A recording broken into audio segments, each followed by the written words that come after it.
Bukod sa panibagong hininalang buto ng tao, may mga nakuhang damit, sapatos at tsinelas mula sa Taal Lake. Ayon po yan sa PNP. At ang kampo naman ni Atong Ang nanawagan sa mga kaanak ng mga nawawalang sabongero na huwag bastang magtiwala kay Julie Dondon Patidongan. Saksi, si Ian Cruz. Depektibo, self-serving at walang katibayan. Kanyang tinawag ng abogado ni Atong Ang mga pahayag ni Julie Dondon Patidongan na nagturo kay Ang bilang mastermind sa kaso ng missing sabongeros.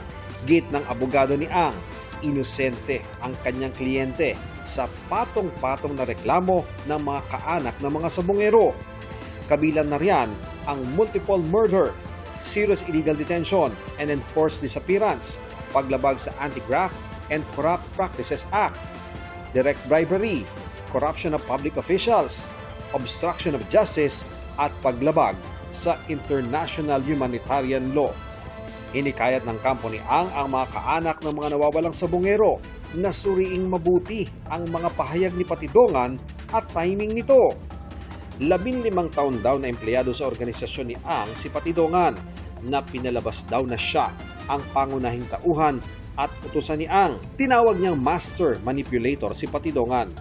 Ginamit umano ni Patidongan ang posisyon nito para mag-operate ng kanyang criminal network ng illegal na sugal, kidnapping, pangingikil at intimidasyon. Gamit ang mga resources ng grupo nang hindi nalalaman ng kanyang mga boss. At dahil nanganganib na ma-expose matapos sangkot sa pagkawala ng isang kakumpetensya sa sabong noong nakaraang taon, itinuro nito ngayon ang kanyang mga boss bilang mastermind para makaiwas sa pananagutan. Welcome naman daw sa kampo ni Ang paghahain sa kanya ng mga reklamo na pagkakataon daw para masagot ang mga paratang. Sinisikap ng GMA Integrated News na makuhang panig ni Patidongan ukol sa pahayag ng abogado ni Ang. Sa ngayon, sinabi na ni Prosecutor General Richard Fadulion na ini-evaluate na ng DOJ ang mga kaso para malaman kung sapat ba ang mga ebidensya para mayakyat ito sa isang preliminary investigation o PI.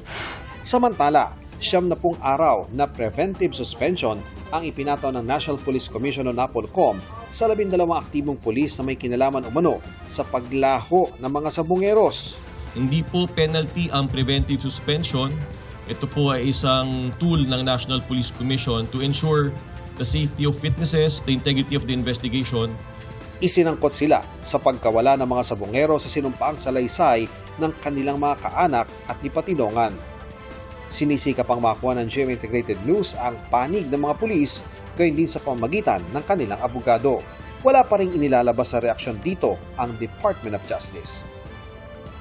May panibagong mga na-recover na hinihinalang buto ng tao mula sa Taal Lake nitong Sabado ayon sa PNP, kasamang nakuha ang ilang damit at gamit tulad ng mga sapatos at tsinelas.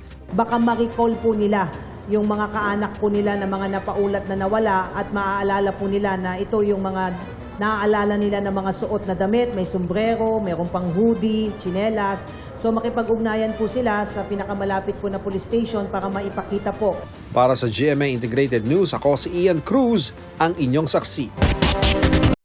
Mga kapuso, maging una sa saksi. Mag-subscribe sa GMA Integrated News sa YouTube para sa iba't ibang balita.